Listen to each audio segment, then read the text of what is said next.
All right. On that note, I'm going to hand it all over to Marques. Y'all give it up for him. For sure. Okay, so we're going to just go ahead and jump in. The title for the day is Serving for the Gawds. And those who hear the... Serving for the Gawds. Yes! Yes, so it's the Splendor of Black Queer Possibility. Yes, man. Okay, so this works. Perfect. So, so as I said yesterday, I'm the co-founder, co-executive director of Rainbow Serpent. So we have been working as a collective before, but in March of 2023, we consolidated as a 501c3. So the idea is that this nonprofit organization is, the aim is to advance Black LGBTQ culture through the exploration of multimedia art, emerging tech, traditional African cosmologies, and innovative healing protocols. So we've done a lot of work. I'm not going to give you a full overview of everything, but what I will talk about is Mid-Science of the Gatekeepers, which is a series of 16 glass sculptures of Black, queer, ancient Egyptian deities. I will also just give a quick overview of all of the different artworks, the 6 different projects that were debuted at our premiere night on May 3rd. So the show is actually still up in Pittsburgh. It runs until July 28th, so all of you are welcome to come. Feel free to crash in my house. So you'll be able to see the sculptures and the VR film on loop. But there are 4 other pieces that were just for the opening night that I'll also walk us through. So basically, these 16 figures, I would say, comprise, as Biko said, the foundation for what we can consider to be the world's first Black LGBTQ spiritual path. I won't go, again, too deeply into all of the cultural and ritual practices, but I will at least explain who the figures are and how we're reviving and modernizing them from the ancient precedents. Okay, so we're going to start with understanding queer Africa. I mean, of course, we all know the context. I mean, even last year alone, over 500 anti-LGBTQ bills were proposed in state legislatures. Of course, we're always living under the threat of anti-Black violence. Even on the continent, tons of anti-gay legislation, from Uganda's horrendous, criminalized even being an ally of homosexuality. So this project is really about trying to excavate Black queer traditions, because unlike the homophobic ideologies that say, we've never existed, we're a deviation, we have no purpose, I'm really trying to understand how can we recreate, and extend these traditions for our current moment. So to understand queer Africa, we have to go back to 8000 BC, back to the caves. I want to start with a cave drawing that was done by the San people of Zimbabwe. So this is a drawing that was found in a cave outside of the city called Garuve.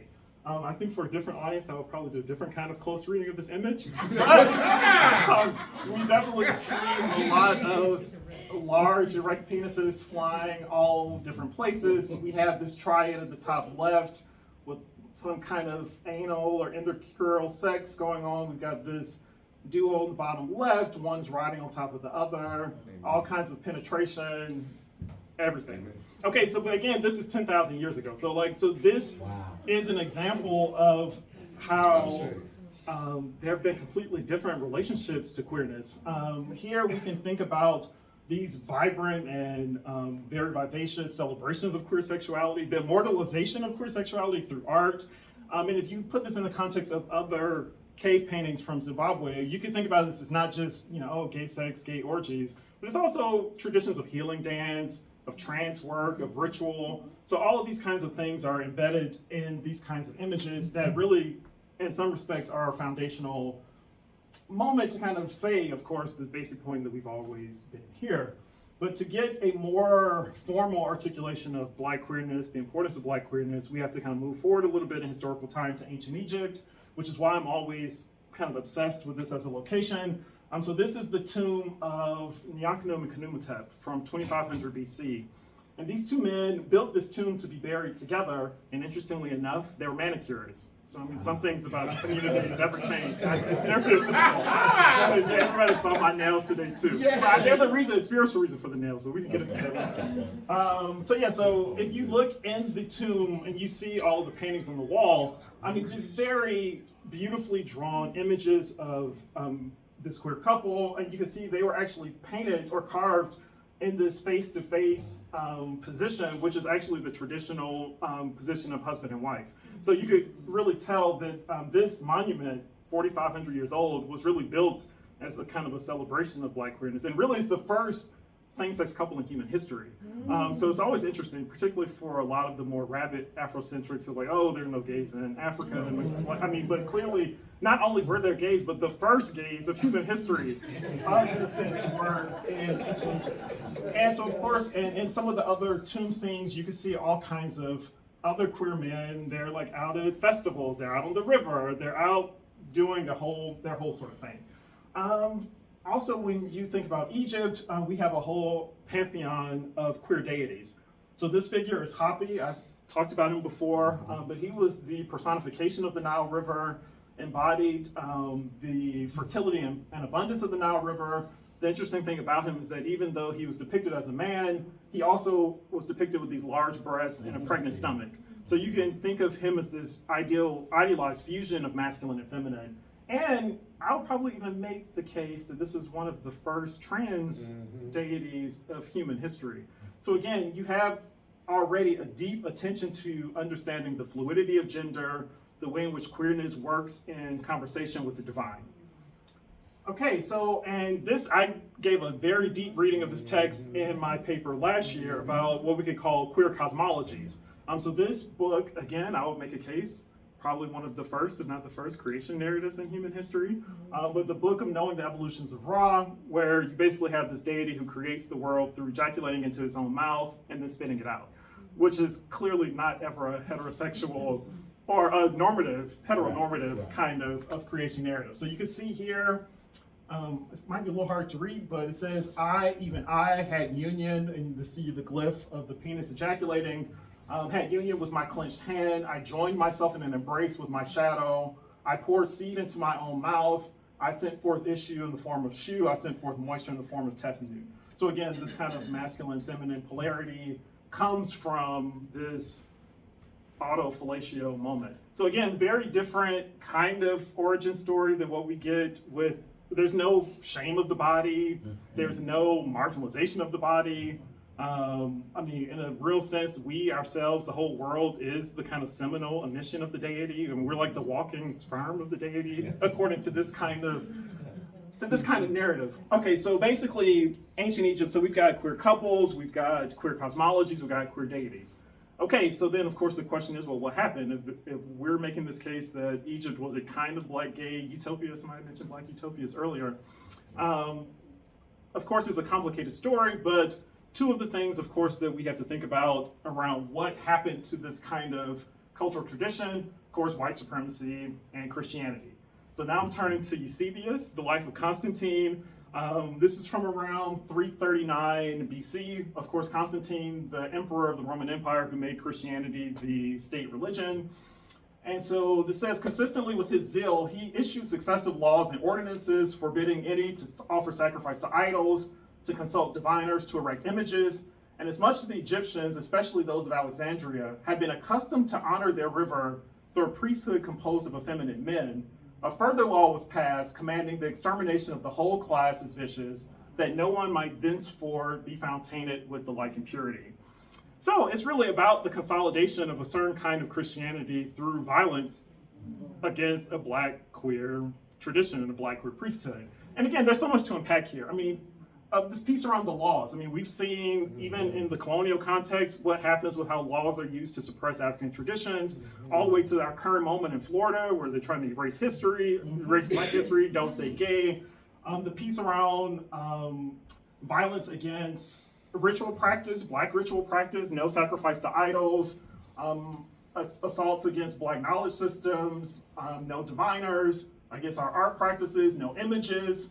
Of course, this piece around the priesthood of effeminate men, very interesting. I mean, again, to this Afrocentric point that like, oh, there are no gays, and here they're like, there was a whole priesthood of them. We can't get rid of them. And yeah, but it also kind of shows how these queer figures were so wrapped deeply into the cultural fabric of that particular location. I mean, so we're celebrating every year the flood of the Nile, bringing up this primordial black dirt from the riverbed to kind of come up so that people could plant and receive their harvest.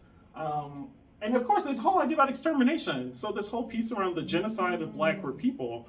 So we have almost this primal tragedy or this primal trauma that we're still, in a certain respects, working through. I mean, all the way down to our current trauma of HIV and all of that. But of course, but also not only the extermination, but the fact that I'm sure none of us have even heard of this genocide of Black queer priests. Is there anybody who's heard this narrative before? Okay, one person. This is your show, of course. Yeah, we would expect. Yeah, of course. So thinking about the project, Mid-Science of the Gatekeepers, and thinking about this as context, what I was trying to do is thinking about, okay, well, how do we revive our deities, revive this kind of priesthood of effeminate men? And even the effeminate, we can come back to that later, but reviving the knowledge systems, the art practices, the spiritual purpose of queerness. So basically, how do we start from this moment and recreate a spiritual culture to speak to the needs of our current community? Okay, so just to kind of keep this deep dive going, so I'll explain what the name of the project means and start with this term gatekeeper. So now we're going to Mount Somé, jumping over to West Africa, looking at, he's from the Dagara tribe, Burkina Faso. This interview he did, Gays Guardians of the Gates. So he says, among the Dagara people, gender has very little to do with anatomy. It is purely energetic. A male who is physically male can vibrate female energy and vice versa. The gay person is very well integrated into the community with the functions that delete this whole sexual differentiation of him or her. The gay person is looked at primarily as a gatekeeper. The earth is looked at from my tribal perspective as a very, very delicate machine or consciousness with high vibrational points, which certain people must be the guardians of in order for the tribe to keep its continuity with the gods and with the spirits that dwell there, spirits of this world and spirits of the other worlds. So basically, this idea is that in the Dagara perspective, the creator is androgynous, this kind of fusion of male and female, and because the people that are currently constituted as LGBTQ can vibrate both masculine and feminine energy, the idea was that we preserved a special or unique connection to the creator, and were thus tasked with mediating between these high vibrational points that kind of take us from the physical world to the spiritual world. And this actually speaks to a larger issue about this idea about a primordial androgynous blackness. I know we talked about the primordial maternal, but I think there's even a primordial androgyny that precedes even that. And that's also a very Pan-African concept. I mean, you can find it in the Dogon and some forms of Yoruba, ancient Egypt, Central African and South African religions too, this idea about the emergence from this primordial androgynous blackness. And that's some of the cosmological undertones that run through the project. Okay, so when you turn to ancient Egypt, you also see the similar ideas about the spiritual function of queerness. He says there's another common word for eunuch, which is him. The word is similar to the word for female, hemet, but it lacks the feminine grammatical ending. Him is also a very common word in tomb inscriptions, which you see this word a lot in the Nyakanum and Khnumhotep in that tomb. The hymns are depicted performing all kinds of sacrifices for the dead. Perhaps the hymn priesthood was an association of exclusive homosexuals of which they were prominent members. If so, these hymn priests were merely playing the spiritual role that homosexuals in many cultures play. So again, and kind of also tying it in with this idea of gatekeepers, which also has another kind of nuance or resonance in ancient Egyptian texts as well. Particularly because in that context, you get a ton of narratives of the underworld. And this underworld is this very murky place that the sun has to travel through during the 12 hours of night in order to emerge. The dead have to also go through the underworld. And in this imaginal space, you have all of these gatekeeper deities that mediate between different regions. And you have to know the name and the incantation to be able to pass through. So you can see some of the names of these gatekeepers: the strident of voice, the face eraser, the raging of voice, which I argue that these are the kinds of powers that queer people need to be activating and channeling in order to face some of the attacks the community faces. Okay, so going to mid-science and thinking about the difference of Africana traditions of knowledge. So I'm borrowing this term from Sun Ra, and I know many of you have also seen a lot of my Sun Ra work, so this is kind of a development of that. Sun Ra, Black queer jazz musician, 1914 1993. I mean, of course, you can already look at him and see from the costumes that he's already engaging with assembling, reassembling, reanimating Egyptian cultural motifs. And so by using this term mid-science, I'm already putting this project in a line, in a conversation of Black queer artists that have been thinking about how to revive a ancient Egyptian tradition. Particularly, I think mid-science, I use it because it kind of gets at a different mode of knowledge that I argue African spiritual traditions are trying to push us to. And this term, mid-science, I think really fits well with the Egyptian term for knowledge, which is Rekh. And so to use this definition, so the Egyptian term for knowledge, which first and foremost is the knowledge of spiritual realities, divine names and hieroglyphs, of the sacred cosmic topography, mythical iconography, and all beings of the netherworld. This elaborate store of knowledge, including scientific observations and theological interpretations, had a cultic function and culminated in gnosis. That is, a realization of one's different archetypal identities and then the restoration of one's divine nature. So basically, mid-science is not directly about studying the external world, but it's about using these potent combinations of rituals and symbols as a way to expand and divinize consciousness, really with the final goal being the complete divinization of the human, transformation of the human to a divine being. So putting these terms together, mid-science and the gatekeepers, it really is about thinking about how to restore the divine nature of Black queer people. It's about providing a full cosmological map that outlines the different kinds of archetypal identities that the community should master. Okay, I know it's a lot, but I'm just trying to at least give you some context so you can kind of follow what we're doing here. We riding with you. Okay, perfect. Okay, so I guess we could talk a little bit about technique. I won't belabor this too much, but so these are glass statues. And so wanted to talk quickly about why glass. There are many reasons why glass, but one reason is that I wanted to think about a medium that was important both in ancient Egypt and in Pittsburgh where I live. And glass is that medium. So on one hand, glass making originated in ancient Egypt, and the earliest glass factories are found in ancient Egypt from around 1800 BC in cities like Amarna. This was on the left, a picture of an attempt to reconstruct an ancient Egyptian glass furnace. And here on the right, you have a New Kingdom vase with a specific kind of feathering pattern. And so the Toledo Museum of Art is about 4 hours away from where I live in Pittsburgh. So I actually traveled there and studied some of these ancient Egyptian glass patterns, and you'll see how they kind of come up in the actual statues. Okay, so in Pittsburgh, glass is also very important. And in the early 1900s, Pittsburgh was creating about 80% of the glass used in the country. I mean, even the Statue of Liberty has glass made in Pittsburgh. It's interesting because I actually don't live in Pittsburgh. I live in a suburb north of Pittsburgh called O'Hara Township. And as I was doing this project, I realized that O'Hara Township was named after James O'Hara, who started the glass industry in Pittsburgh in 1795 with Pittsburgh Glass Works. Interestingly enough, when I continued to dig into the historical record, discovered that O'Hara was a slave owner. Shocker.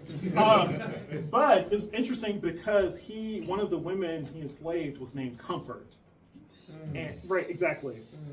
So given what we know of the history of sexual violence, sexual abuse, the devilish irony of naming someone or someone being named Comfort, I think becomes very apparent.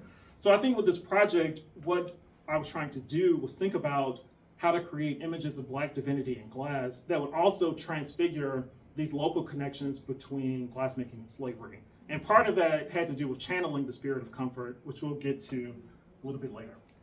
Okay, so for the process, just used a mold, body double material, covered the shoulders and the head of 16 models, ended up making a mold of that to get these wax versions. The wax versions were sculpted with hair, the Egyptian eyes, all of those kinds of features. Then another mold was created around that. Wax was melted out. Then it poured chunks of black glass with bits of colored glass into the mold, which is sitting in a giant kiln, which was sitting there for 3 weeks. So we could talk about more of the process if people are interested in that. And then the head pieces were made with glass blowing and hot sculpting techniques. Just get through that quickly. Okay, so now we'll go to the deities themselves. Okay, so in an ancient Egyptian context, what is a deity? What does it mean? So I here turn to Ra Nefer Amen, because I think he gives one of the best definitions. The word Neter is usually translated as God. The Neteru is the plural to mean usually gods. It's a little more complicated.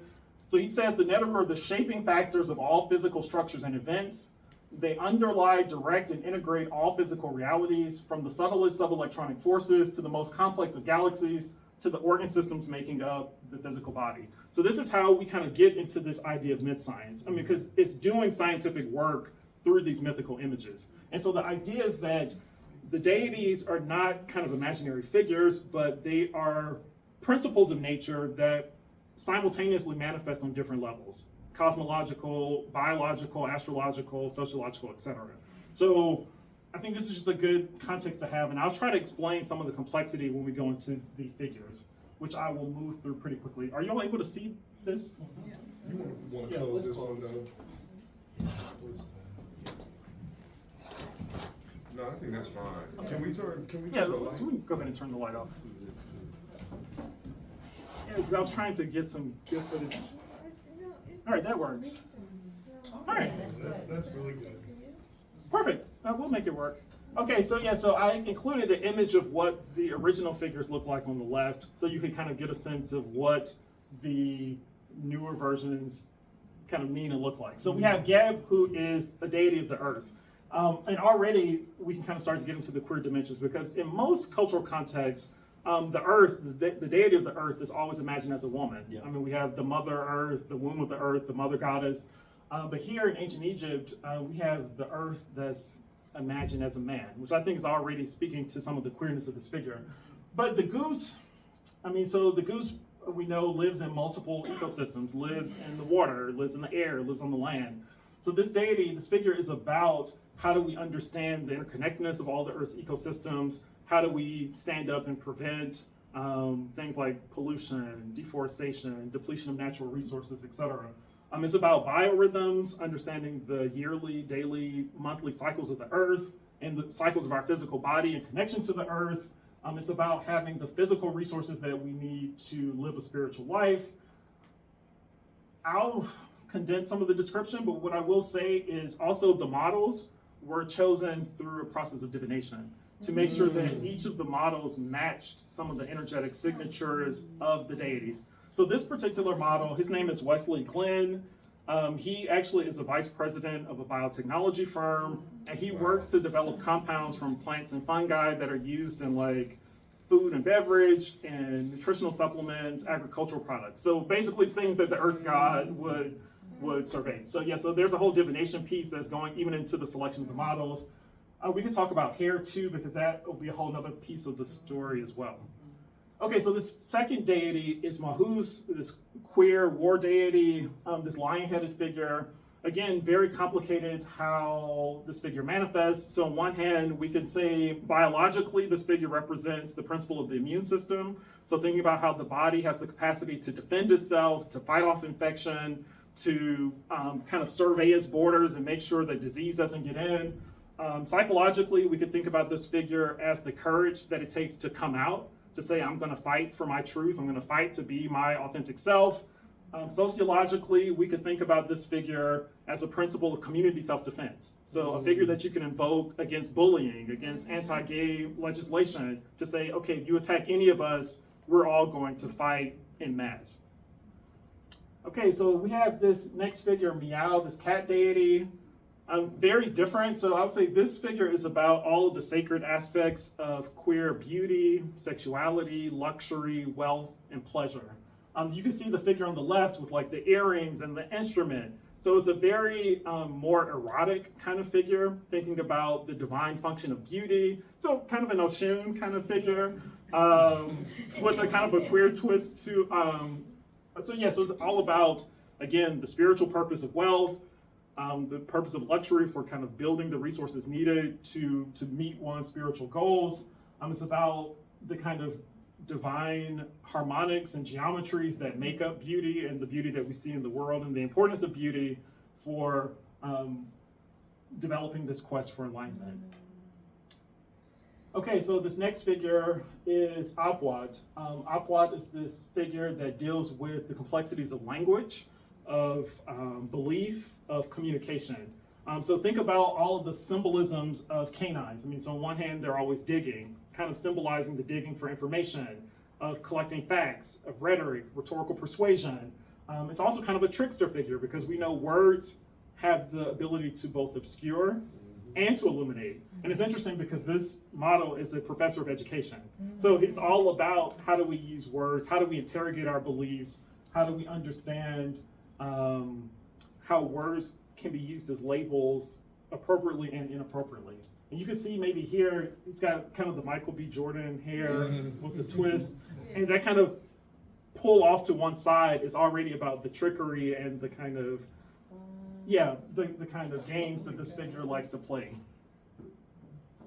Okay, so next we have Khepera, who is the scarab or the dung beetle. This little insect is I'll give you this next image so you can see a little bit better. Very important to many of the African ecosystems. I mean, they would collect dung from these large herbivores, roll it into these balls, and often plant eggs in them so that when the larvae was born, it would have a food source. So this is really all about how do we turn waste and excrement into the divine? How do we build ourselves from our failures? How do we reinvent ourselves? How do we think about this process of continual becoming? Of course, I mean, many different meanings for this figure. I mean, because the scarab beetle is also one of the few animals that navigates with the Milky Way. So they're able to orient themselves to the stars and navigate like that. So it's also about how do we use these kind of larger cosmic cycles for pushing ourselves into new states, into becoming much more. Also, I mean, of course, gay men in particular are also often demeaned for their connection to anal sex. And here we have a beetle that really immerses itself in anality, but for a higher and a divine purpose. So again, many different symbolic resonances to pull out of these figures. Khonsu is a deity of the moon.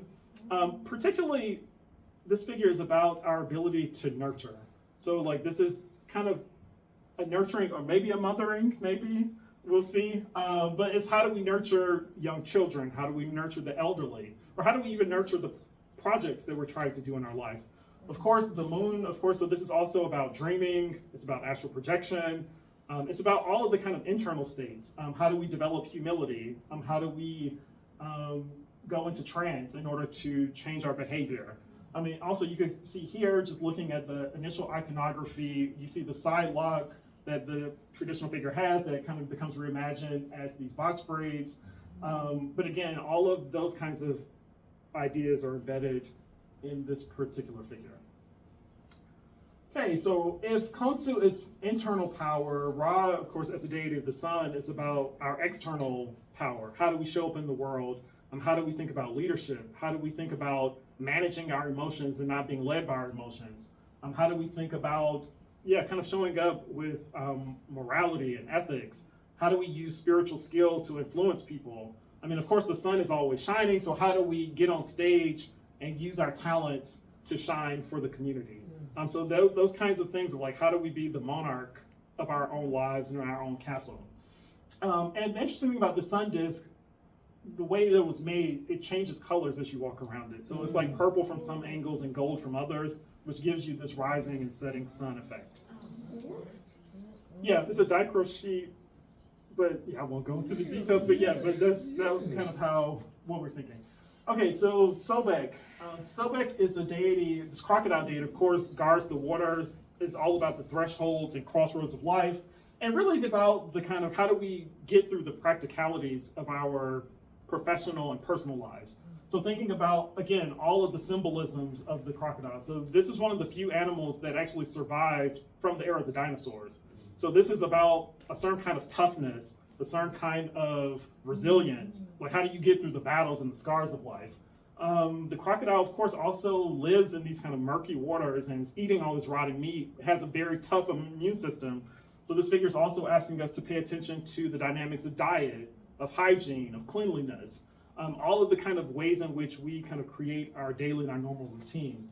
How do we deal with coworkers? I mean, we know we work with people that are around us that might be our friends, but they're kind of like the crocodile waiting to bite us if we give them the wrong information.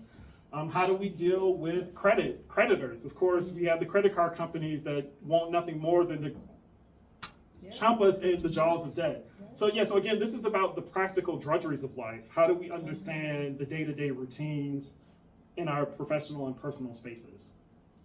Ahi is a little bit more of a pleasant figure. You can see with the instrument, with the harp, This is a figure of queer sociality. So how do we understand how to keep our relationships in social harmony? Whether that's our relationships with our partners, whether that's business relationships. I mean, really business and romantic relationships are kind of seen on this kind of continuum where we have to have a contract, we have to have negotiation skills, we have to know how to kind of talk and communicate with each other. So it's all about the heart being this kind of aesthetic balance, this kind of harmony, this kind of beauty, and keeping all kinds of social places in kind of divine order. So it's like a deity of etiquette, of manners, how do we talk to people, and particularly, I mean, many of us in the community really could stand to learn how to address each other, you know what I'm saying, in more holistic and healthy ways. So how do we conjure this heart in order to even think about how we relate as a community? Okay, so now this this is a heavy one. This scorpion deity. So we have to think about the sting of the scorpion and what that means. So this is all about dealing with the complexities of the shadow self. All of the kind of toxic emotions, the venom that we all have within us, the jealousy, the suicidal ideation, the self-sabotage. How do we deal with these wounds and traumas? It could also be internalized homophobia, internalized racism. How do we understand how these kinds of emotions eat us up from the inside? Of course, the scorpions also like to hide, under rocks and in dark places. So this is about the parts of the self that we don't want to make public. So all the things around shame, all things around scandal, all the ways in which our parents wounded us, or we've been wounded in relationships with people that we care about. This figure also has a lot to do with ancestors and ancestral traumas. Again, particularly thinking about the queer genocide in 339, all the way to the transatlantic slave trade and the HIV crisis. This is all about how do we deal with the traumas, I mean, not just wallow in them, but transform them such that, we become the wounded healer. We take all of these complexities of the shadow self, these kind of hidden things, and bring healing to them. Okay, so I would say Wacha, the Cobra deity, is the deity of the superhuman, basically. So this is the deity that's all about psychic power. So this is your telekinesis, your telepathy, your clairvoyance. And so all of the pharaohs, well, many of them would actually have these cobra figures on the crowns. So this was all about how psychic powers and psychic force could be used both to protect, but also to destroy. And so it's knowing about how to wield and manipulate those powers that move beyond the space of the rational. And less kind of new agey terms, we could say this is about subtle energy. So like we're always surrounded by people trying to manipulate us, whether it's advertising, oh, buy this, vote for this, spend money here. How do we understand how to manipulate and how we are manipulated by these subtle forces that are all around us? Okay, trying to kind of move through these quickly. So Tahuti Ma'a is the deity of wisdom. So the idea, again, because we're all emerging from this primordial androgynous blackness, we still, all of us, have a connection to this primordial source, which means that we have a connection to universal wisdom. So this is the deity of divination. So of the Odus, of Ifa, of all of the kinds of divination systems that exist to give answers to all of life's questions. So this is the figure that kind of talks about how all of the different parts of the whole are related to each other. And I also love the 360 ways. Doing this in class, I think it was all a whole thing about thinking about ancient and modern Black hairstyles. Most of them have not ever been represented in glass before. And so we had to kind of even think about special techniques on how to represent these hairstyles. But the 360 waves, it's one of I'm the most proud of. Yeah. Okay, so Ptah, and this is a figure, again, it's a little grainy, so it's a little hard to see, but I can also show you the images on the computer to give you a little more detail, how the bubble braids came out. And I think this is one that kind of went the furthest away from the traditional iconography, but Ptah was thought of as a deity of craftsmen, of architects, which is why the icon of the anvil was chosen. Also to connect it to like this West African history of blacksmiths and making and all of that. But Ptah as a cosmic figure is really about form, shape, and infrastructure. So everything that exists has a time and a space that it is allotted. Everything has a cycle of life.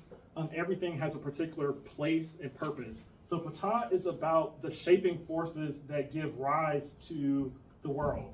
In our own personal lives, this is a force that's really about discipline. How do we engage our interdisciplinary? How do we stay organized? How do we build things with proper structure and foundation?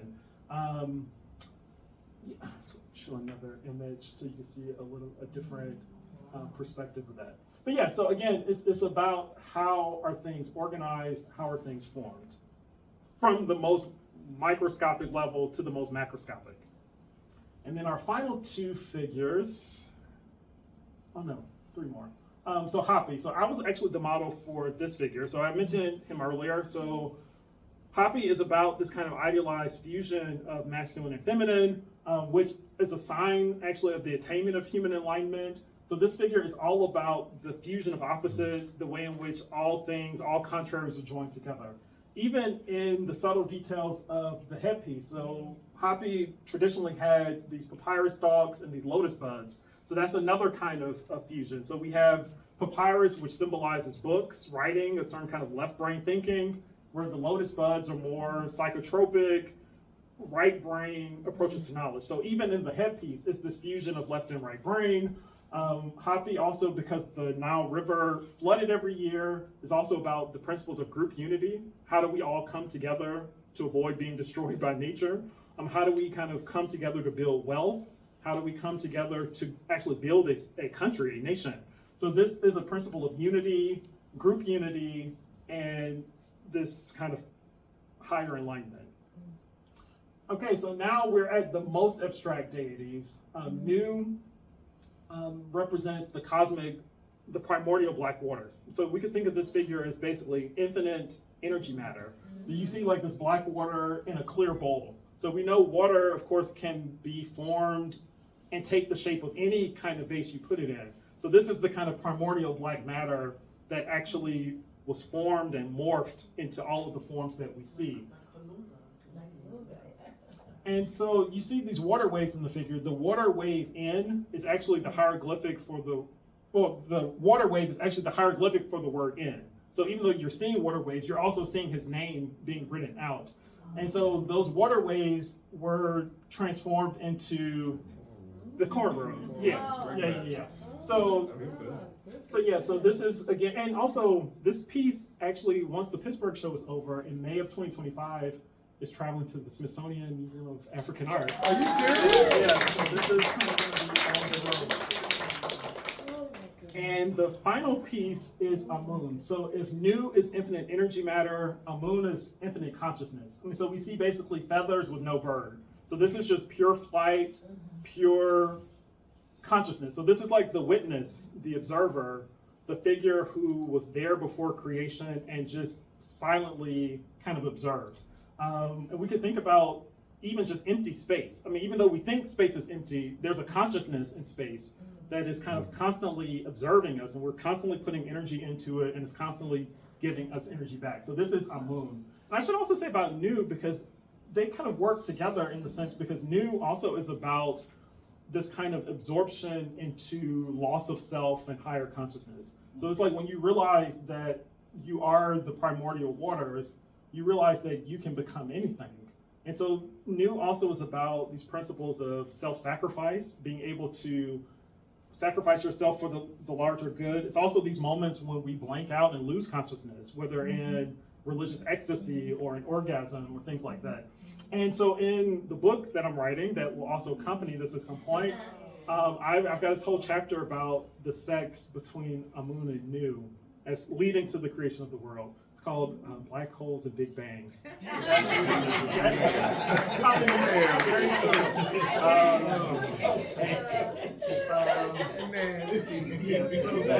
So those are the 16.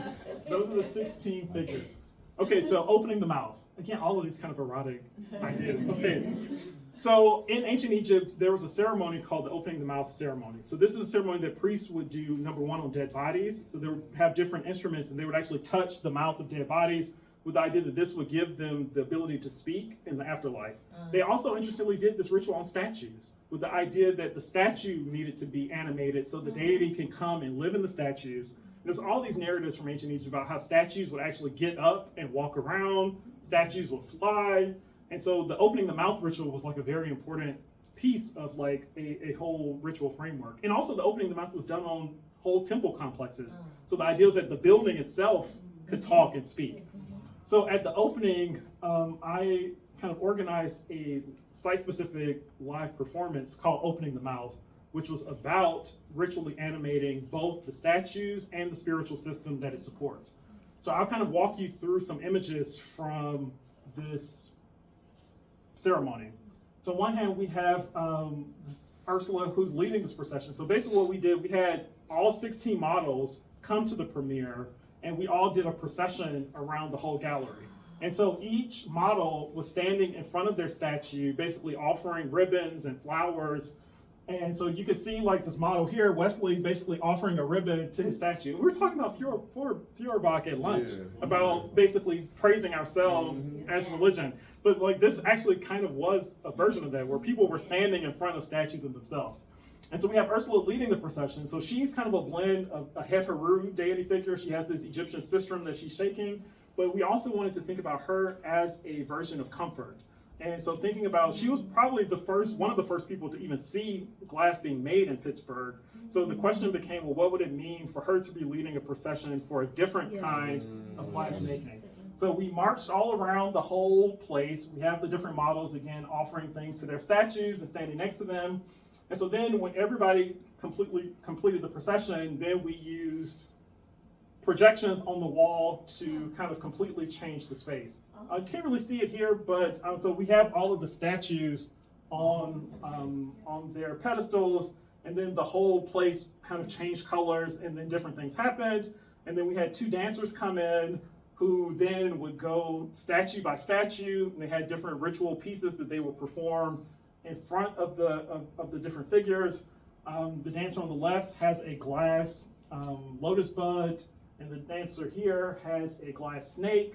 And you could see, again, a whole dance performance with this kind of ritual.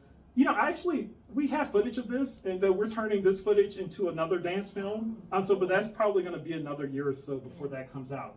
But you see, there are moments where they're actually touching the mouth of the statue, breathing into the nose of the statue, talking into the ear of the statue, to actually kind of infuse it with a certain kind of vitality. So just a couple more images from this. And then the projections were also supporting this performance. And you can see a little bit of the flowers that are left on the different stands. Okay, so that was opening the mouth. So you've seen the statues, you've seen opening the mouth. That's two. So the third piece was Blackstar Sanctuary. So this question that Darnice was asking about, where can Black people be safe? So that was kind of a little bit of the thought of this project. So we created, my collaborator, Mikkel, and Devin. We worked on this piece of creating a virtual world, a virtual temple that could actually house these Black queer deities. We did these photogrammetry scans of all of the statues, about 200 to 300 pictures of each one, reassembled them with software, cleaned them up, imported them into a video game development engine, and created this whole virtual world. And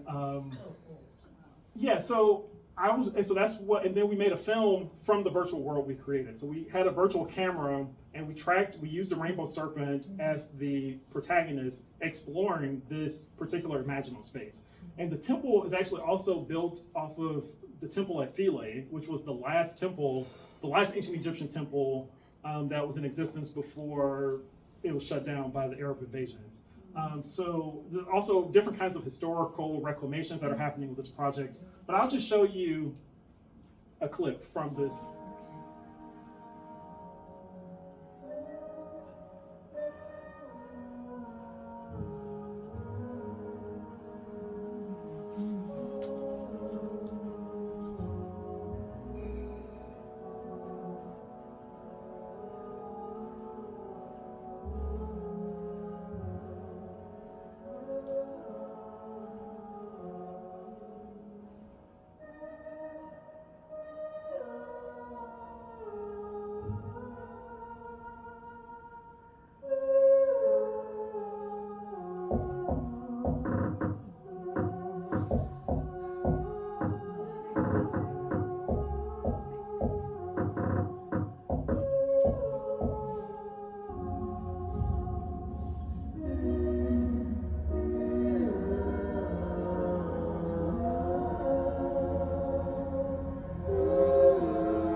that's the quick teaser. And so I'll show the whole thing tonight at 8 after dinner.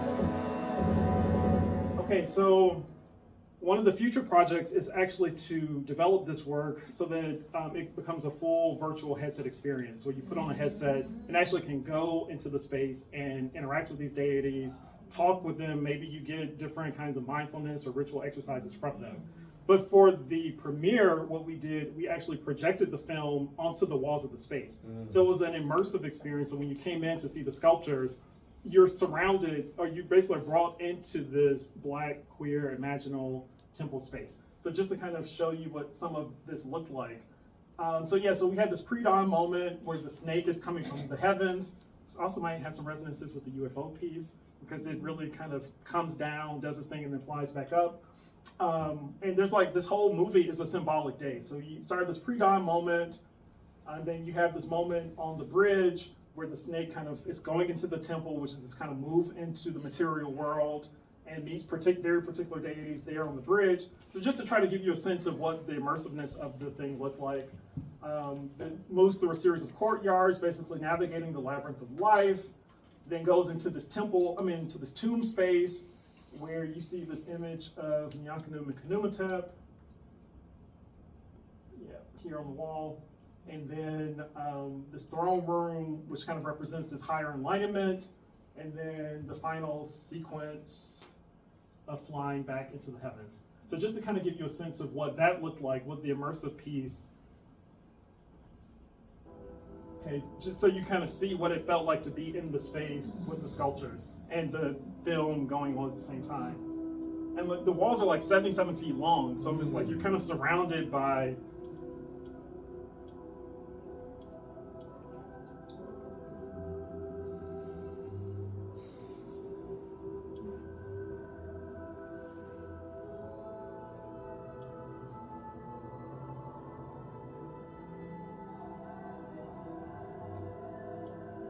so that's just kind of a quick glimpse of what it felt like to be in the space.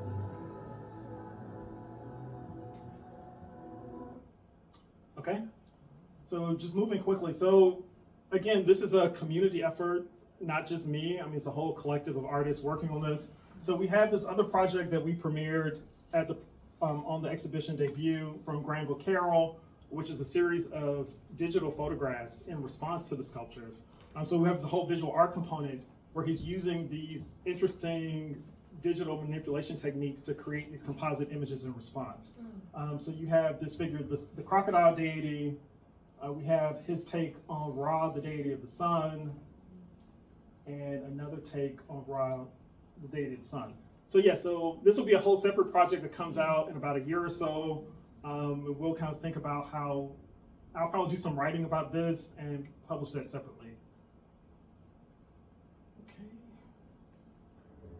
Okay, so also, again, we also have Dante Micheaux, who's a poet, who's writing a book of poetry in response to the sculptures. Because of course, every deity, you need hymns, you need some kind of text to kind of facilitate a certain kind of connection and understanding these figures. Of course, Rekh, again, definition being myth, science, or knowledge. So a couple of those poems also premiered in May, so I'll just give you a few of those very quickly.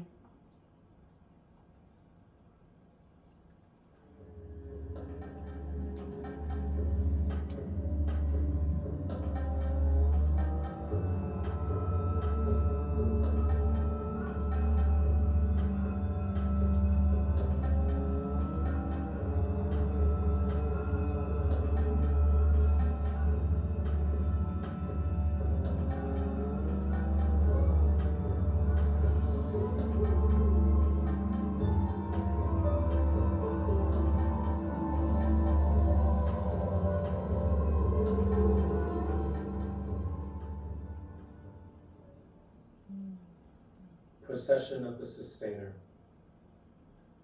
The goose makes a harmony, circling the encampment, marking, surveying its border. Little mighty Geb, have your fill of snails. Grant us your excrement to feed our fields. Attune us to the land's breath, to its tears, to its parched exhaustion, to its opening again and again in green as the moon turns its one face around in the night of heaven. Little mighty Geb, cast down your down, that we may dream beyond the seasons, that we may see what the gods see.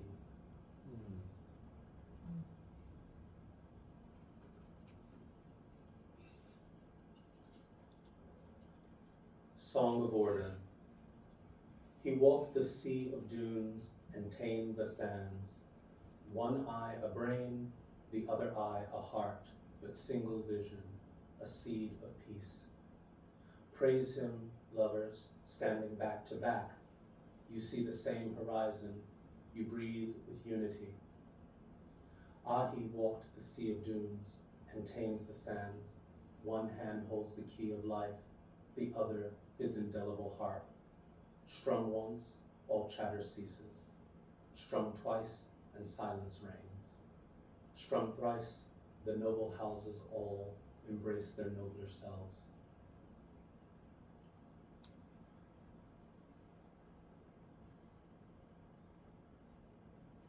Ode.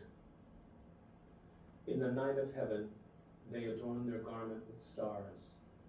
Fits of their joyous dance, loose great orbs that fall and scorch the earth. They turn in their silted bed beneath the river, and it breaks its banks, flooding, delta, pulling up blades of grain, a foot on the scale of life. Smile down on us, and the melancholy evanesces.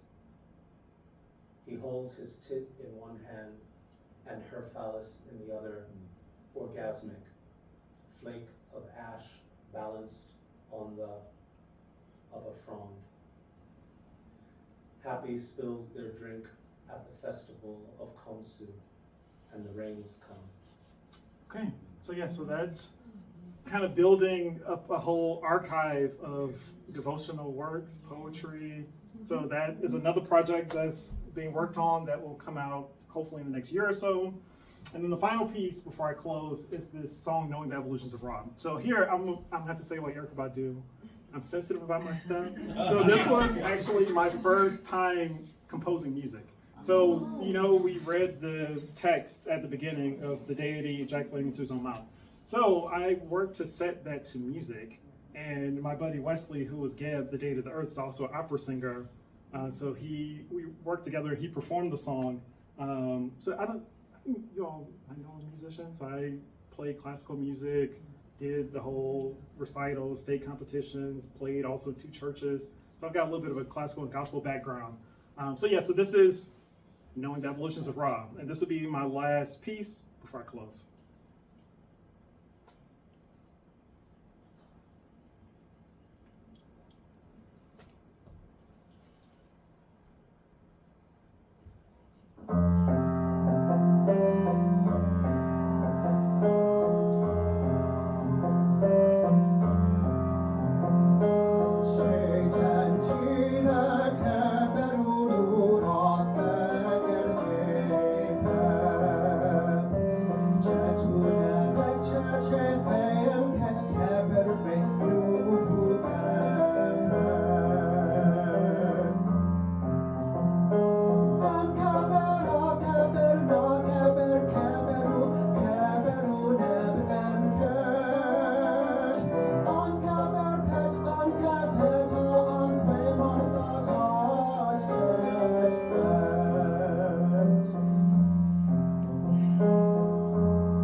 So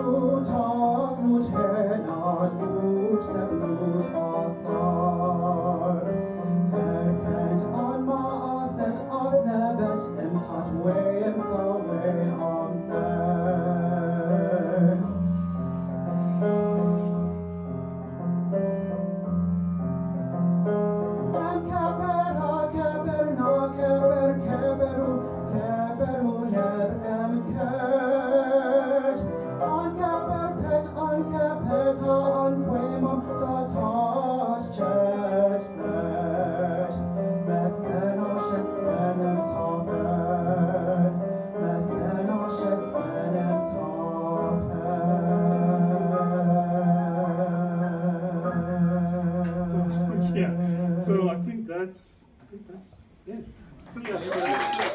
So I'll share a couple of framing things. This entire conference, this entire gathering has been about Black possibility, and I see your work as the literal creation of Black possibility in incredibly constraining realities. You were talking about the legal issues in terms of anti-LGBTQ laws. You were talking about the history, particularly Afrocentric theorizations where there were no, gay, at least they claimed that there were no queer people in Africa, all that, and yet here you are in your collective creating spaces of profound possibility, virtual possibility, artistic, aesthetic, and spiritual possibility. And can we just give it up for one more time for this? I want to sell it for those of you all, most of us have been here for a little while. You've been talking about this project for an extended period of time. And this really does feel like, Yvonne and I were literally just talking about this, the culmination of what you had been wanting to do since literally probably we first met. Not culmination. There's so many other projects coming too. So not the culmination. Talked about that. So not culmination. So I just wanted to frame it in terms of like, this is what, at least for me, you have embodied and enfleshed what the creation of Black possibility can look like in an anti-Black and anti-queer world. And I just am super, super, super excited about that. With that in mind, I'm gonna open it up. I have questions myself, but I'm gonna open up for other folks. Again, Jeff, you're first in the queue. Again, and then Yvonne, and then Solimar. Clearly people are excited about this. If you have something directly related to what is said, you can link. But right now in the queue is Jeff, then Yvonne, then Soli. Go ahead, Jeff. I gotta say, I don't care who links now, because I'm first. I have a really sincere question. I mean, all my questions were sincere, but this one's really sincere. So Betty Shannon was in this room 15 years ago. Betty is a Israeli psychologist who wrote a book on ayahuasca called Antibodies of the Mind. And he went to Brazil, and he went into the forest as an atheist, and he came out not an atheist. That's how he puts it. But what Benny wanted to know, what he most wanted to know, he asked me in this very room, I didn't have an answer for him, is why queer people are so central to the history of religions and spirituality. And he asked that as a queer person, by the way. Benny himself is queer, but he didn't use that language. That's not his generation. He's an older gentleman. I think he used gay or homoerotic or something. But he really wanted to know. And I felt like in your presentation, you kind of had an answer for him. And I just want you to articulate, as if Betty was sitting here, what is your answer to that question? Like, why are queer people so important to the history of religions? That was really Betty's question to me. I couldn't answer it. Yeah, I mean, I would basically just repeat the Maladoma Somé line about queerness being a true reflection of the actual structure of the world. That it's an energetic neutralness that mirrors the neutralness of creation itself. The kind of transmutative ether that kind of gives rise to the world has a certain kind of neutral quality. So you would answer it in a metaphysical way.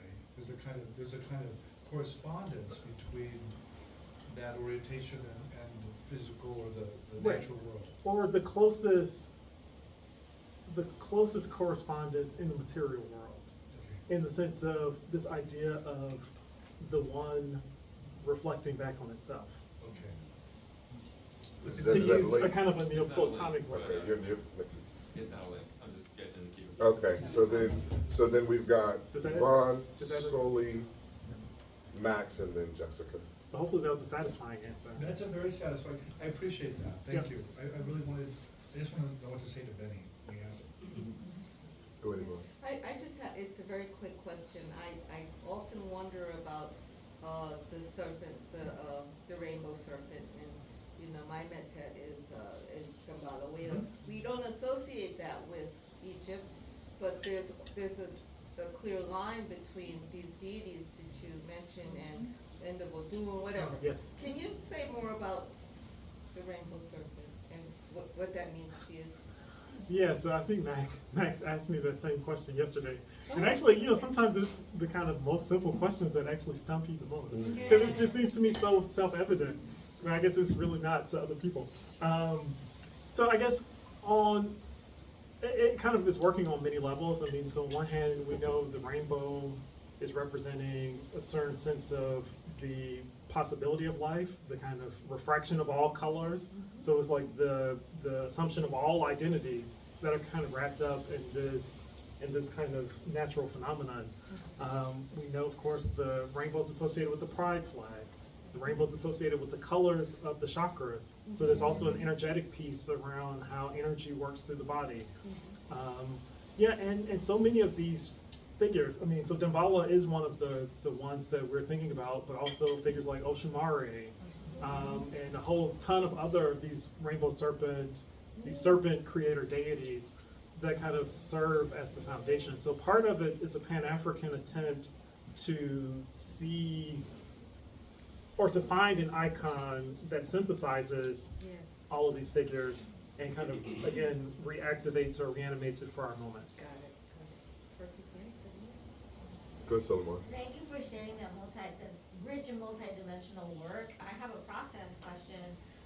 You mentioned that divination was part of doing this work. Yeah. Maybe we can talk about the different processes that came about and how the work developed in terms of not only the divination, but how did the collaborators decide to do what? You don't have to give us all the steps, but I'm really interested because you had those dancers, and I'm sure somebody designed those wonderful costumes, and it's just was something that you created a whole world. You really did Yes. create. Like, I'm thinking again of Black Utopia, is like this space that people could go into. And I'm just interested in hearing a little bit more about process, and in particular, what role maybe some spiritual practices, and you don't have to divulge anything you want to, Yeah. play. Yeah. Oh, God. Good. That's a hefty question.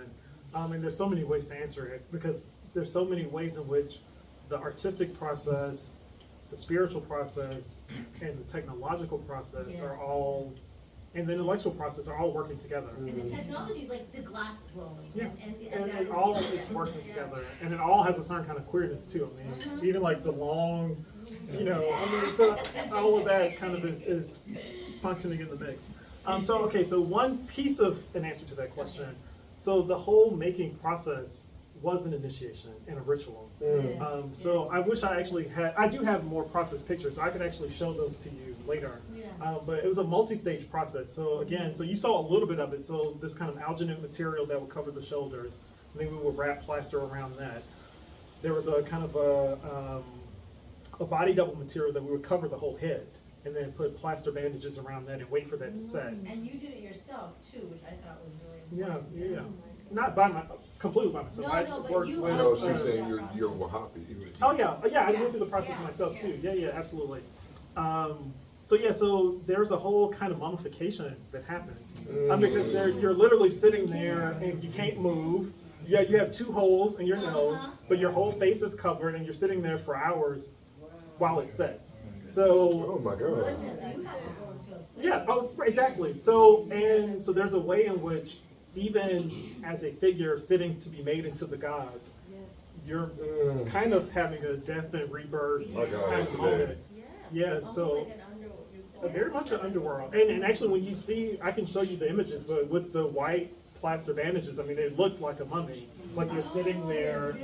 Visually, it looks like a mummy. Oh, wow. Yeah. So there's, of course, all kinds of things going on behind the scenes, but of course, you're praying even if the model is not always aware of everything that's happening, but you're kind of almost enthroning the deity Yes.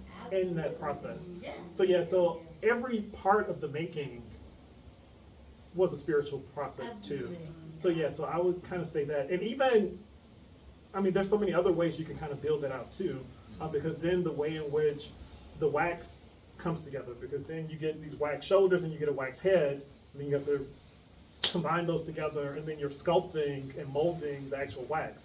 And then so you actually had in the ancient context, when statues were being made, hieroglyphs were being placed into the wax, or like shells or flowers. So even the making of the thing, and it's an alchemical piece, Right, because and it's like an ancient method, right? It's a lost wax. lost wax casting. Yeah. Certainly a similar version from 2,000-3,000 years ago. Absolutely. So yeah, but there's a whole alchemical piece, because I mean, like, you're really cooking this thing. I mean, it's in a giant kiln. So there's all of those kinds of elements of transformation, of how does the god actually get made. And so then there's the opening the mouth piece that we did in private before the public opening the mouth. So then there's like a whole piece of like working with the sculptures before we even release them to the public. So yeah, so there's so many parts of the stage, and every stage really has a certain kind of an allegorical, symbolic component Do with the the process. sculptures need tending and care? Well, in about 70, 80 years, Yeah. they will need to be polished and hopefully. I mean like spiritually. Oh, good question. Well, absolutely, because everything is always reverting to chaos if you don't ritually bring order back to it. And so, and that's actually been a kind of an interesting piece too, because we're having to channel, redevelop these things. So like, for instance, Hapi, some of the last images of Hapi were kind of sculpted maybe like 1600 BC. Some of these deities I have not actually seen in sculptural form. So some of it is kind of reviving very, very deep African figures. But some of this we're having to figure out how to do it for the first time. And so yeah, so there's an actual process of discovery too. So it's not just we're reproducing rituals that we were taught, but it's also kind of a how do we channel new rituals? Yes. And like, what does a ritual for a queer deity look like? That- So those are questions that we're That asking. goes back to the Black possibility. Yeah.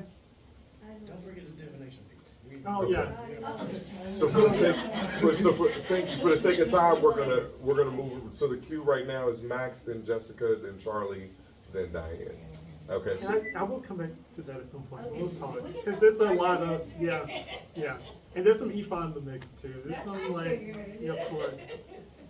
So I have a theodistical question, and it actually kind of is a link to Jeff's thing about queerness and the history of religions and the ground of being. And then, so I guess I have sort of my question is a theodicy of why so much homophobia? If there's like this sort of maybe black androgynous ground of being, why the hatred of sameness or the hatred of blackness maybe? But so I'm just asking the theodicy of, okay, that makes a lot of sense what you said to Jeff, and then why all the hate? Why would you hate? This probably goes back to something that we were talking about, and this will probably take I don't know if I could fully outline it today, but if one would say there's a metaphysics of blackness that exceeds race, then there also is a metaphysics of whiteness that exceeds race as well. And that's a question that has not been discussed. Well, except I think Elijah Muhammad tries to provide a certain kind of answer to that question. But I think the answer to that question would have to think about what is an ideology of whiteness that also exceeds race, if that makes sense. Yes, Why or no? hatred of sameness? Race. Even Right. like sexually. Like why homophobia? I just don't know what that means. I'm just asking you to articulate, that's all. well, friend, go ahead. No, go. Sorry, I wanna know too. I really wanna know what the heck. There's a metaphysical whiteness. I don't get it. I mean, well, can I? So what? It's connected to Oh, so yeah, okay, let me give you a real answer. Okay, so, and that's actually, this is really interesting because this actually kind of ties into, okay. I don't know if we could do this fully right now because we would have to kind of go through Francis Welsing, and there's like a whole piece around, and I kind of, Yep. Is there a place where this answer, does this exist somewhere? it does not, but it's something Okay. that I've been thinking about. But so if,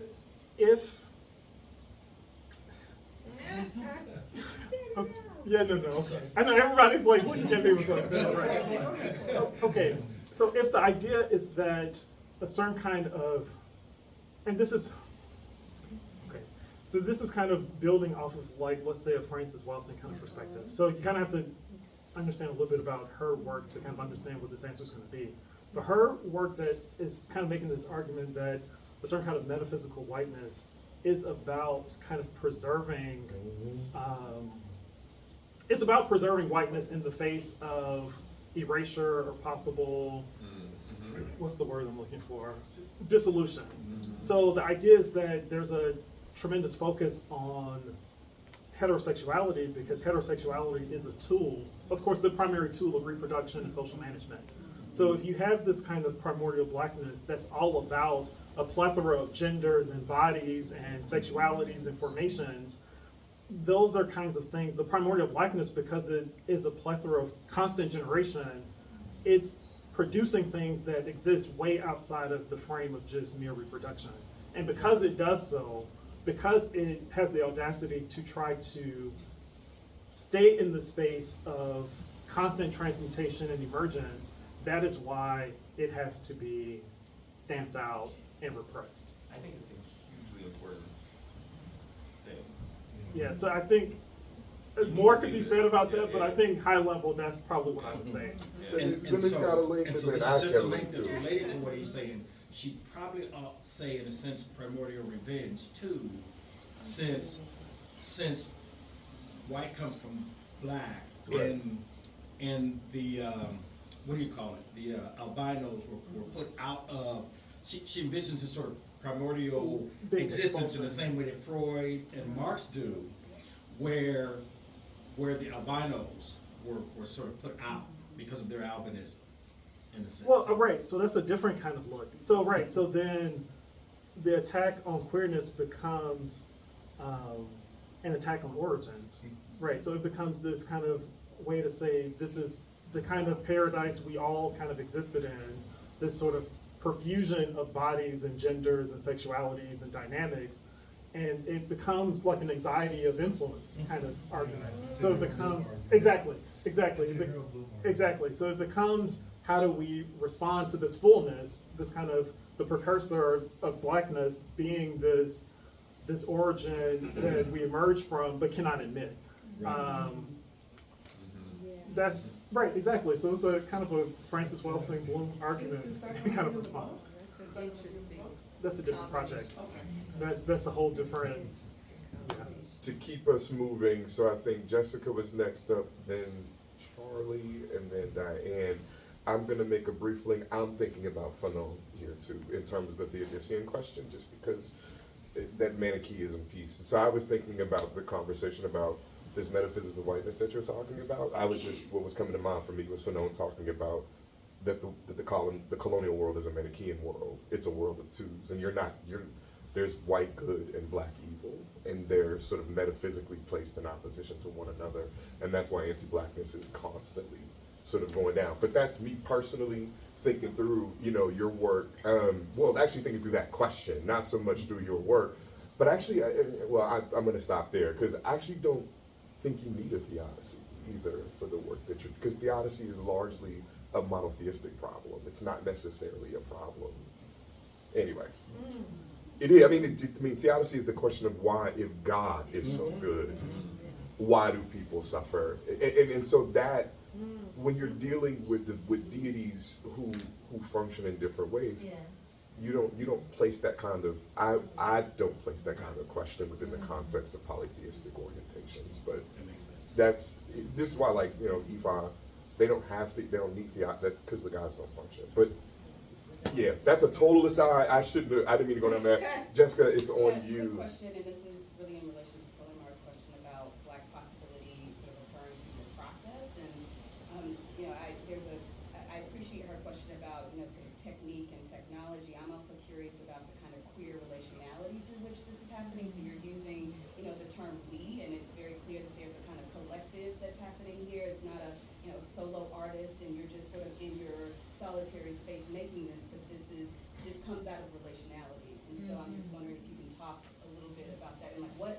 what is in the water, what's happening in Pittsburgh to where you all are located. Well, yeah, so It's like Pittsburgh, this bountiful yeah. work that's, I mean, it Yeah, is. well, we're trying to turn it into a Harlem of the 2020s, just like Harlem served a certain function in the 1920s. I mean, so we're really trying to do that for Pittsburgh. Well, we would do that anywhere we were, but since we're in Pittsburgh, might as well do it there. I mean, it's a good a place as any. Yeah, the sociality part is very important because, again, all of African religions are based in community. They're based in traditions, it's based in networks, it's based in kinship. It's, of course, with queer people, it looks a little different. It's not the kind of, some of the kind of, you know, old boys club that you get in certain EFOS circles. It kind of functions a little differently. But yeah, so all of the models, you know, agreed to be part of the process. People that I've known, in some cases for like 20 years, some people that I've actually practiced with and worked with these deities with. So, and I know I kind of presented it as an art project, but of course art is not ever just art in African context, but these are real active parts of my own spiritual practice. I mean, so I do ancestor work, you know, with Nyankanu and Kanumatep every day. So like, these are just kind of part of my fabric of like, these are the deities, these are like the rituals that I do. So yeah, and I think working collectively with people, and people then want to learn more about these figures, and then it becomes kind of a research process. And then it's also kind of, I mentioned the Harlem Renaissance, so part of it is a little bit of a Wayne Locke, who I'm also always channeling, and kind of thinking about how to actually activate cultural renaissance. So it's like, okay, Dante, I know you're a poet. Hey, I've got these statues I need you to write some poems about. Hey, Weslee, I know you like to sing. Okay, well, if you want to sing, I'll give you some stuff to sing. I mean, so part of it is that kind of negotiation and seeing what people are actually interested in, and then building projects around people's interests and talents for the larger purpose. Because again, these deities can be translated, I mean, into any medium. I mean, medium is not some, and so even to Yvonne's question about how long you've been doing class, I don't necessarily see medium as a precious thing like a lot of artists do. Like, oh, I only do wood. I'm like, okay, I'll do wood today, but like maybe like tomorrow it'll be something else, or it's whatever Suits the art. or suits the deity. Suits the deity. Yeah, exactly. That's Yeah, why. yeah, Yeah, yeah. yeah. So I think that's kind of part of it too. I hope that answers Yeah, that. I Perfect. So we've got Charlie, then Diane, and then Nefertiti. So we'll go that way. Okay, I was just gonna make a simple thing about temples, but now I feel prompted to say something longer, so forgive me. But it's been remarked that Europe as a geographical landscape is very ill suited to unification. It's basically like a continent of tiny valleys. So you can't, the idea of politically unifying Europe is kind of ridiculous, as is evidenced by the history of Europe, where Europeans have simply been killing each other and having fairly small fiefdoms for thousands of years.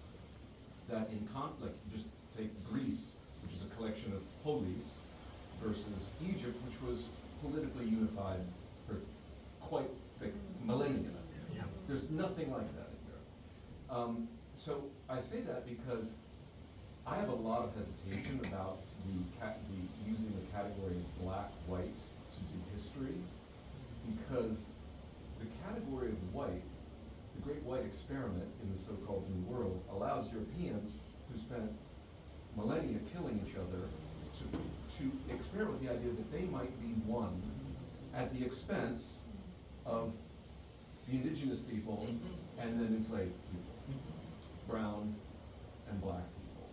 But then that category of whiteness that was deployed to make possible this great horrific experiment, now mythologizing and metaphysicalizing and projecting back into history when it did not apply. Colonialism, the grammar of colonialism is not black on white. Like originally, the grammar of colonialism in the Mediterranean world is brown on brown. They're not thinking in white on, they're not thinking primarily in skin tone colors, but insofar as they are, it's not certainly white versus black. So, in fact, a lot of Mediterranean folks, there's a lot of anti-white and anti-black. You can be anti-black without being pro-white. Most of the ancient Mediterranean was that. They thought of the people from the north as kind of sickly. Like they were unsettled by how pale people were. So, and I also just think, just for a minute, like glance beyond, I think, the Mediterranean, European, and colonial, and European colonial context. How do we think about these big categories of blackness and whiteness in places where the world is not black and white? China has also been a pretty significant civilization. It doesn't think in those terms. So one of my worries about the using the category of black and white to organize all of history is, I think it does a very poor job in the geographical regions from which black and white come, namely Europe, Mediterranean, and Africa. It's like kind of what you said earlier, like we got to be careful when we use black when we're talking about Robert T. Brown, because he had a different set of categories. I want to say that we should be the same, but on a much broader global scale. Like, and I'm very wary of the metaphysics of black and white for this reason. It seems to me a historically contingent vocabulary from a corner of the world and a corner of history that we're now using to explain everything. Now, that was not, I was actually just going to tell you that you should start a temple. Because in Egypt, as you know better than anyone, but maybe the room doesn't know, all the amazing crafts that you are developing were all part of a temple complex. And temples were not just priests, but like incredibly gifted, elaborate factories for making gods. And you're doing that in Pittsburgh. So like I don't know if you ever thought of this, like rebrand whatever it is you're doing in Pittsburgh, rebrand it as a temple. Yeah, that's coming. The virtual piece had to come first. I mean, because you have to kind of seed an intention, and doing it virtually. Also, back to Solmar's question, is a kind of a spell. Is a kind of a conjuring work to say it is already created. It's already here. And people can already go into it. I mean, so one, you could always go into it through the imagination and through trance. One can now go through it kind of physically in a virtual way, but that I do think sets a certain kind of political and social spell that will kind of have a certain kind of impact. And I guess That's what I said to you. I was like, did you think about it? I used the term church. I said, did you think of a church? Yeah, but you didn't mean church. Yeah. I guess when I heard church, I didn't. That wasn't right. But that's I got it. Yeah, for sure. Literally. Yeah. That's exactly. For the sake of time, we're almost at 6:20, so we'll go with Diane and then we'll go with FT, and I think we're gonna end. I think we'll end there in terms of it. So go ahead. I kept hearing James Alden Johnson's line, "I'm gonna make me a world," because I think you're even at the point of making worlds. I know that professors wouldn't like that, but I'm just gonna say that for the moment. 3 brief things. I would love. Well, one is not so brief. I would love to know like where your funding comes from, because look, I have never. This might be TMI, but I have only been asked to write recommendations for MacArthur candidates, but you need a MacArthur.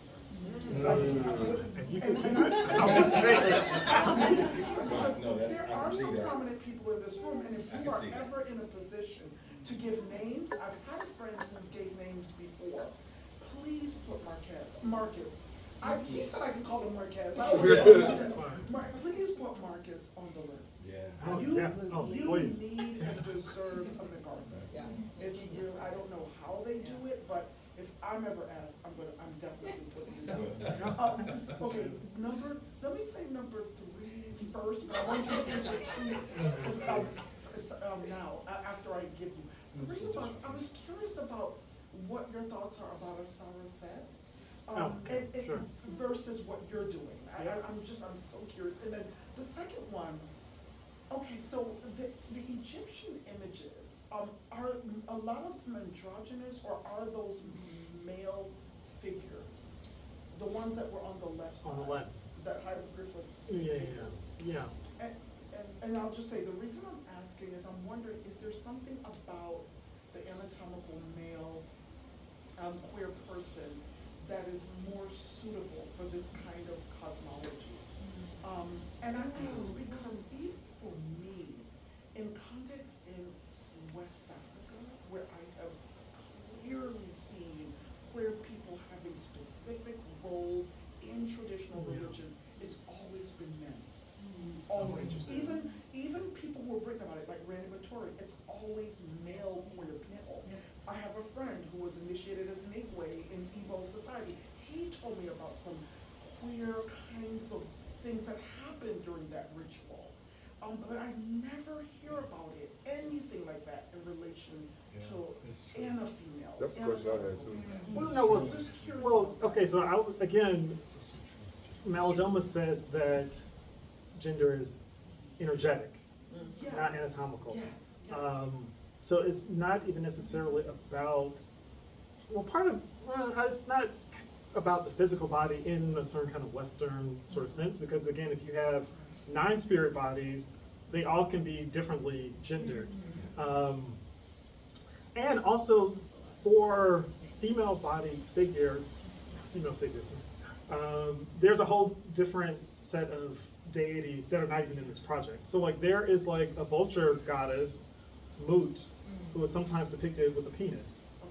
So, but I leave that for female gatekeepers to excavate and do that work, and also build those own secret societies. So because in West Africa, many of the secret societies were gendered for this reason, with the idea, because gender is thought about energetically, I guess the idea was that groups of women and groups of men working together spiritually have certain kinds of power and certain kinds of mysteries to keep, and certain kinds of gates to keep, to use that language of the gatekeeper. So we all have different gates that we're responsible for, and so we have to find our gates. What about Asara Set? Oh yeah, so a lot of this is very heavily, for those who don't know, Asara Set is kind of a Pan-African spiritual organization formed in like the 1970s, based in ancient Egyptian kind of practice.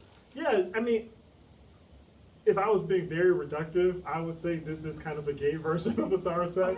I mean, if I was like super reductive, but I mean, Asara Set, I mean, oh, go ahead, yeah. Yeah, of course, and that was done purposefully. Yeah, for sure.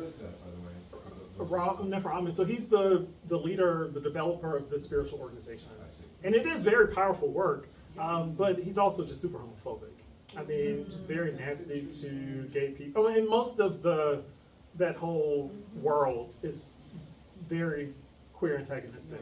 And so so there's no space in that organization for queer people. So again, there's no need to critique. It's like, okay, I'll just go make my own space. Well, and also, the problem though, many problems, but one of the things, because they've kicked out all the queer people, I think they miss the actual queer beauty of Egypt. I mean, like, you have like these men in like kilts and hair and wigs and makeup, and like, but when you see the Asara Set people, that kind of, that meow factor, that kind of luxury and wealth and beauty factor, it's like, what kind of clothes are these? Like, how are you, I mean, so I think there's something that's lost, and even in their reading of the text themselves, because Ra Nefer Amen does quite a bit with the Book of Knowing the Evolutions of Ra, but the whole part about ejaculating into the mouth, it's interesting when you read, he does a very close reading of that myth, but that one major chunk of it passes over in silence. And it's like, well, did you not see that? Like, it's like ejaculation everywhere.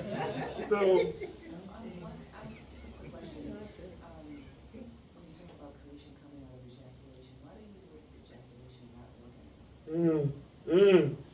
well, because it is something physical that goes into in the mouth. So, What did it mean to me that creation was created out of orgasm? yeah, well, I think that's kind of the implication for sure. I mean, I think that's one of the ideas is that it's the physicality of the body and desire and orgasm that actually shocks the world into being. I mean, I think it's a primal, I mean, it's literally the Big Bang. I mean, in a more literal and physical way. I mean, so I think that energy, I think that idea is certainly implicit in all of this. And also, the Asara sect, I mean, there's a lot actually to say about Asara sect. But actually, one piece that they also don't do is the actual building of the gods in the same way. I mean, like, the actual physical crafts, the arts, the actual physical structures of the religion are often not emphasized at all. Because of course each of them is like big public art projects, massive statues, massive temples. So that art making impulse is a little shaky with that. Go ahead, Nefertiti. Well, I don't have a question, I just have a comment that, first of all, congratulations, your work is very powerful. And it goes a little bit of what Charles commented, and I was like, oh, you stole it. But it was mainly, no, it's mainly that I've been rethinking and collaborating with different museum concepts, and your work fits, it breaks all the paradigms of museums because it brings this experiential and creating like connections and collaborations and creating gods that it's perfect for what museums are looking for now.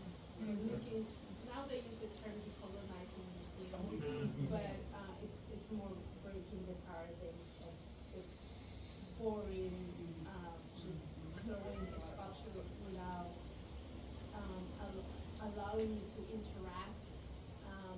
I'm from Mexico, and in Mexico City we have a beautiful anthropological museum that has deities and it has beautiful pieces that are just thrown there without any information and without even allowing you to come and bring an offering.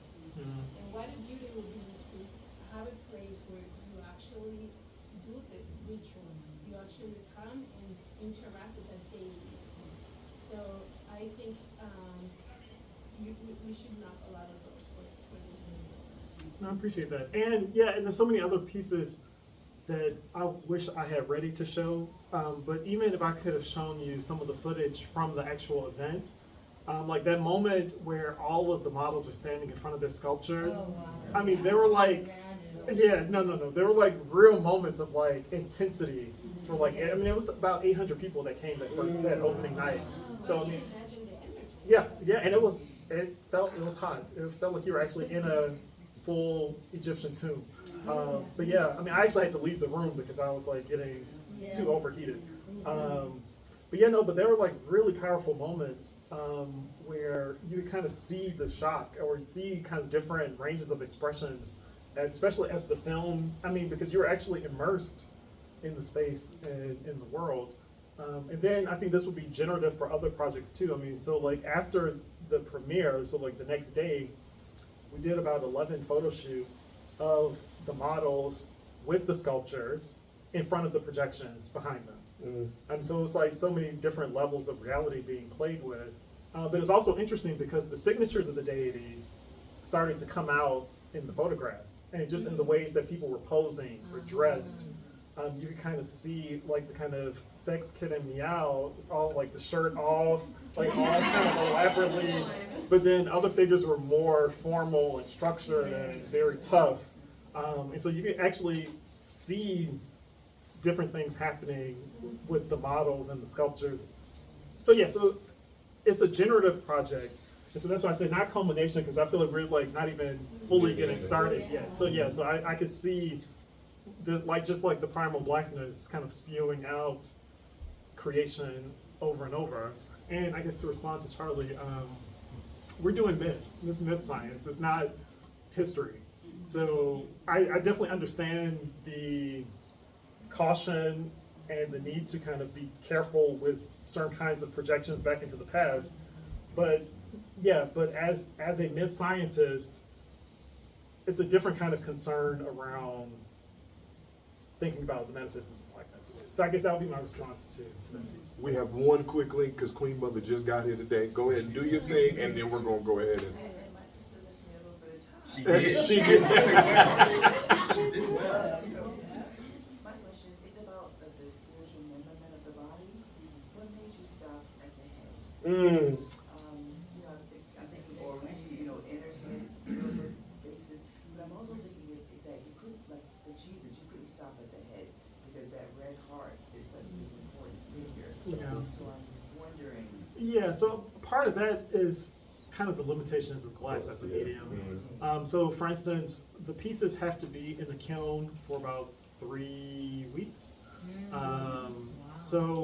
And the kilns only are a certain size. And so even the one that you saw in the picture was huge, and it was kind of like the biggest one that I had access to. And so just bigger pieces would not fit. And then also when you're working with glass too, the bigger you get, the more something is going to shatter, crack. And I mean, so some of the pieces you see like had to be redone like 3 times. And so, I mean, so it's like a tremendously time, labor, and money intensive process. So ideally we went in thinking like, yes, let's do full body sculptures. One, we didn't have the technical know-how to do it, but then also the physical limitations of the space, and then the physical limitations of the medium. So which is why we did the virtual space to say, well, we'll do full body, even if we can't do it in reality, there is a reality in which full body sculptures can be made. And so that's one of the reasons why we wanted to do these massive megalithic versions, so that we could still get a little bit of that energy. With that, we are going to wrap it up. Please give up. Oh. I just, a quick question about the process of making that. Yeah. How did you do that? You said something about taking a bunch of pictures and then. Yeah, photogrammetry scans of the sculptures, and then using like Substance and ZBrush to kind of fix the models in order to kind of. Yeah, it's kind of a longer. But it was, and then using Unity, which is a video game engine, bringing Unreal Engine. And bringing together assets and then organizing them in the engine, importing the sculptures, then getting the snake, animating the snake through the space, and then using a virtual camera to track it. So it was a lot of different pieces in the process. With that, we are going to wrap this up. For sure. You all.